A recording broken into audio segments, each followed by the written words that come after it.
সম্মানিত সভাপতি, সাধারণ সম্পাদক, সকল নেতৃবৃন্দ বক্তব্য দেন, সকল নেতৃবৃন্দের মধ্যে আমি একমত পোষণ করছি।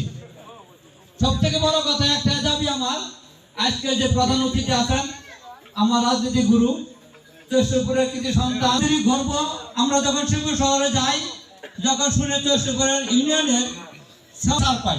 ব্যক্তিগতভাবে আমি মনির শিবপুর সদরে হালকা ব্যবসা বাণিজ্য করি, ওনার নাম নিলে সমস্ত আওয়ামী লীগের নেতা কর্মীকে রেখে তিনি পলায়ন করেছেন। সেই ভারতে মোদির কাছে তিনি আশ্রয় গ্রহণ করেছেন।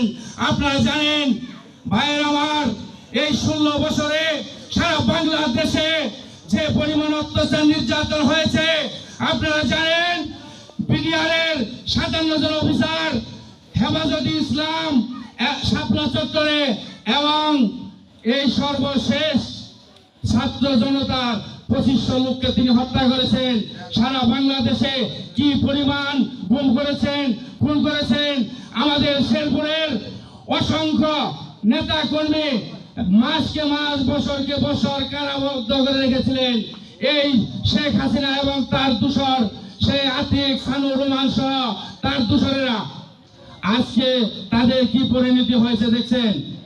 অন্যায় করলে, জুলুম করলে তার ধ্বংস অনিবার্য। কেউ জুলুম করে পার পেয়ে যাইতে পারে না, তার প্রমাণ আপনারা এবার দেখেছেন।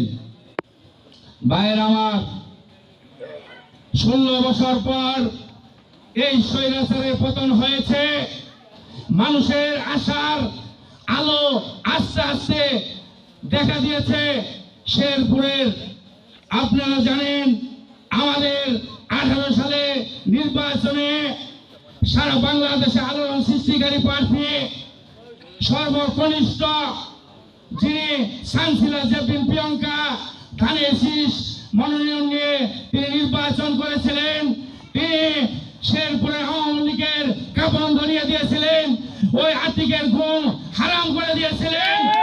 সেই আতিকুর রহমান আতিক এবং সেই আওয়ামী লীগের 5 কুত্তারা সেই ছোট্ট একজন সানসিলা জেপিন প্রিয়ঙ্কাকে তারা ভয় পেয়ে তার গাড়ি ভাঙচুর করেছে।